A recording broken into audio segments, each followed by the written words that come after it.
si Senador Ping Lacson, isiniwalat niya na mayroong 500 million pesos na allocables.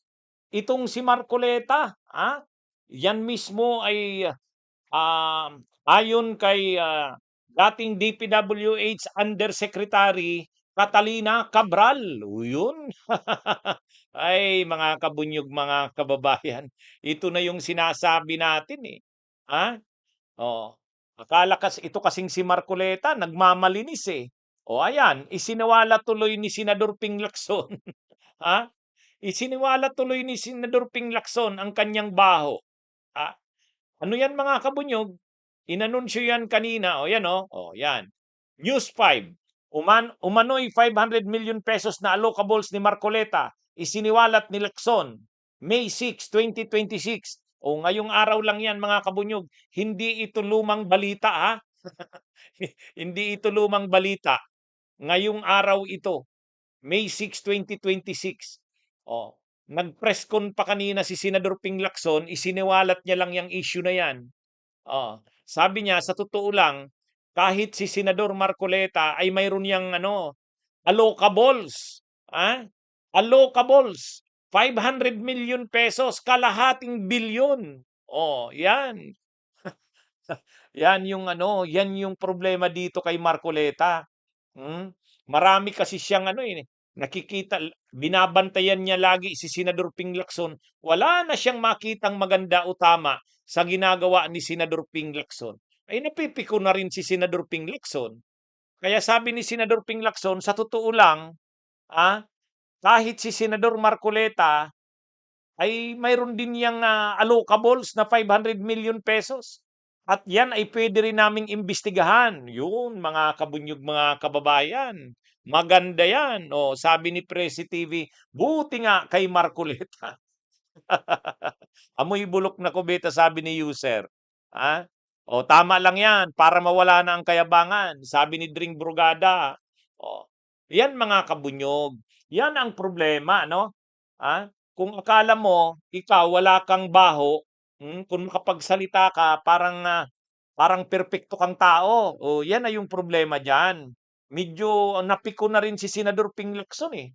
Kaya kanina, nag-press con si Senador Ping Lacson, yan, siniwalat niya na kanina. Sabi niya, sa totoo lang, kahit si Senador Rodante Marcoleta, mayroon niyang allocables, 500 million pesos. Paano nalaman yan? Paano nalaman? Mayroon daw notes. Mayroong notes ang yumaong si dating DPWH Undersecretary Catalina Cabral. Mayroon daw itong notes. Sa hawak na dokumento ng Senate Blue Ribbon Committee, mayroong notes doon si dating Yusek Catalina Cabral, nakalagay doon allocables para kay Senador Rodante Marcoleta. Humiling daw ng allocables itong si Senador Marcoleta ng 500 million pesos. Ano yan? Sinabi mismo yan ni dating DPWH Undersecretary as Catalina Cabral. Linagay doon. Oh. Anong ibig sabihin ng allocables? Ang ibig sabihin ng allocables, mayroong naka-allocate sa iyo na 500 million. Bahala ka kung saan mo gustong ilagay ng mga proyekto yan. O, yan yung, kaya actually, yan na rin yung pork barrel. Yan na rin yung PDAF na matagal nang nilalabanan ni Senador Ping Lacson. Si Senador Ping Lacson, may o may karapatan, si Senador Ping Lacson na magsasalita ng tungkol sa ganyan, kasi noon pa, advokasya niya na yan. Nilalabanan noon pa ni Senador Ping Lacson ang mga pork barrel na yan. Yang mga PDAF na yan. Hindi tumatanggap si Senador Ping Lacson ng mga PDAF. Hindi yan tumatanggap ng mga pork barrel. Itong itong allocables na to, pork barrel yan eh.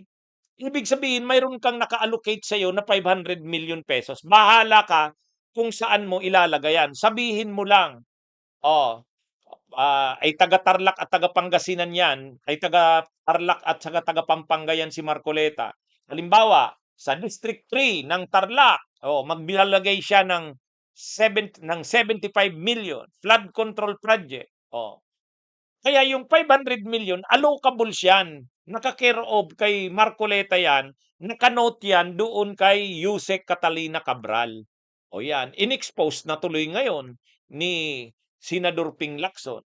O, sabi ni Senador Ping Lacson, ang totoo, ang aking mga kasamahan na senador, marami yang mga pondong hawak eh.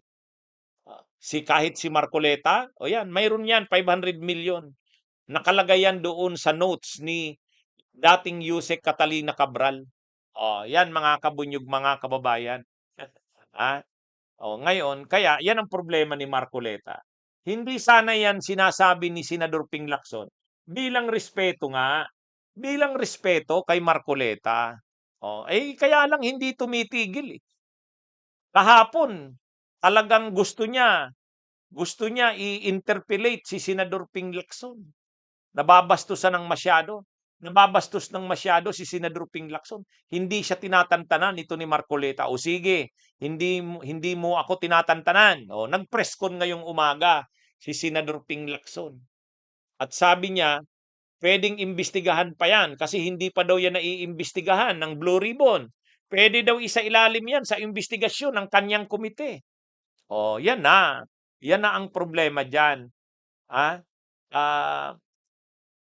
Paano kung yung mga projects na yan ni Marcoleta ay mga substandard o kaya baka may ghost project din dyan? Sino bang mga contractors niyan? Baka ang mga contractors niyan ay related sa kanya. Di ba? Malalaman yan. Malalaman yan, mga kabunyog, mga kababayan. Kaya ito ngayon, ano na ngayon, sabi ni Senador Ping Lacson, iimbestigahan pa rin yan. Kasi hindi pa daw naiimbestigahan yung mga allocables na yan. Kahit si Senador Marcoleta, mayroong allocables, 500 million pesos.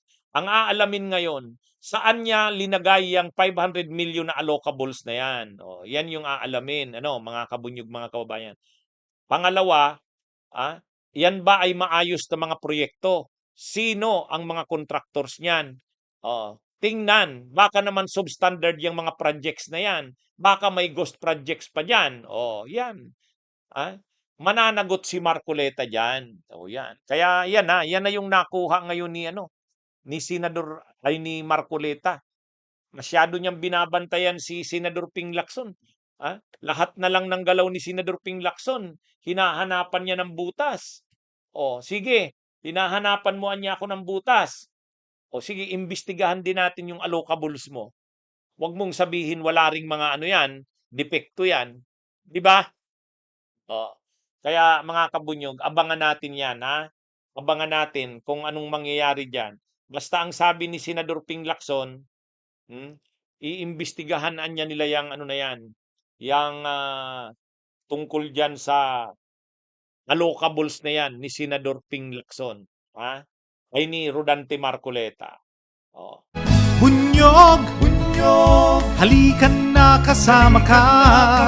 Bunyog, kapag buklod ay may pag-asa. Luzon, Visayas, Mindanao, isa ang pananaw. Sa bagong Pilipinas ang bunyog isisigaw.